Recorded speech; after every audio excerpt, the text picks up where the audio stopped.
Alors l'Atlantique Nord, c'est par rapport, en fait, à la rame, tu prends ton parcours historique qui va dans les alizés, des Canaries vers les Antilles. L'Atlantique Nord, c'est beaucoup plus froid, beaucoup plus venté, la météo est pas terrible.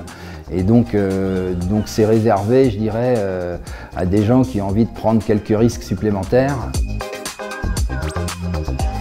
Patrick Favre, 58 ans, je suis normand, j'habite à Paris. Je suis passé par le SCP, une école de commerce, et cet été, enfin l'été dernier, j'ai battu le record de la traversée de l'Atlantique Nord à la rame, en solo. Je suis parti de Saint-Pierre-et-Miquelon, j'ai été obligé de m'arrêter à Terre-Neuve parce que j'avais des vents contraires qui m'empêchaient de rentrer dans l'Atlantique, parce qu'il faut contourner Terre-Neuve. Donc je me suis arrêté à Terre-Neuve et puis ensuite j'ai battu ce record sur une traversée Terre-Neuve-Irlande.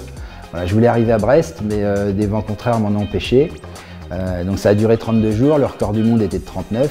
C'est une traversée qui n'est pas facile parce qu'il y a du gros vent, jusqu'à 60 nœuds pour moi l'été dernier. Il y a des grosses vagues jusqu'à 6-7 mètres et il fait froid. Et contrairement à un bateau à voile, on ne peut pas contrôler l'arrivée des tempêtes sur un petit bateau comme ça. Peur, oui, mais on n'essaye pas trop de dominer la peur parce que c'est un bon signal sur le fait que tu es dans des situations qui ne sont pas forcément évidentes. Donc j'ai chaviré 8-10 fois, j'ai eu 60 nœuds de vent 3 fois. Dans des coups de vent assez puissants, les chavirages ont été brutaux, donc voilà, j'ai manqué d'électricité parce que la luminosité n'est pas idéale sur l'Atlantique Nord, donc il a fallu s'adapter, mais en fait j'ai adoré parce que c'est quelque chose où tu es obligé de tenir compte des éléments en permanence. On choisit son équipage soigneusement en essayant de trouver un courant qui va passer entre tes équipiers, tes futurs équipiers et toi. Je dis, je choisis mes équipiers, mais mes équipiers me choisissent aussi. Parce que là, la promiscuité sur un bateau comme ça, c'est assez terrible. Et il y a des moments un petit peu de tension. Enfin beaucoup de gens ont fait l'expérience déjà sur un bateau à voile. Sur un bateau à rame, c'est puissance 10. Et puis il y a l'effort physique, on rame 12 heures par jour, qui fait que bon, c'est quand même un environnement compliqué. Mais j'adore essayer d'être celui qui va mettre de l'huile dans les rouages et permettre qu'à l'arrivée, on n'ait pas envie de se taper dessus. Non.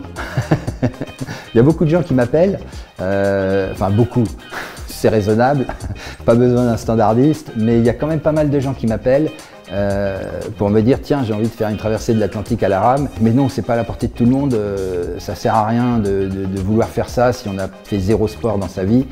C'est pas grave si on n'a pas fait beaucoup de sport dans sa vie, mais on n'a peut-être pas besoin d'aller faire une traversée qu'on peut fantasmer, alors que la réalité, elle est quand même assez dure.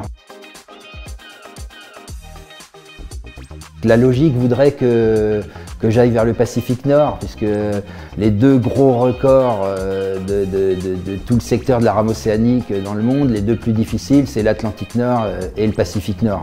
Pacifique Nord, c'est 20 personnes qui l'ont tenté, 3 qui l'ont réussi, dont 2 Français, donc déjà sur ce critère-là, nous autres les Français, on n'est pas trop mauvais. Le célèbre Gérard Daboville, qui était le premier Français à faire une traversée, et puis Emmanuel Coindre, qui ont un record qui est exactement le même. C'est-à-dire que c'est 4 mois et demi, ils ont mis le même temps, et donc c'est ce record à battre qui me semble intéressant. Je ne sais pas encore complètement si je vais y aller, mais il y a des chances.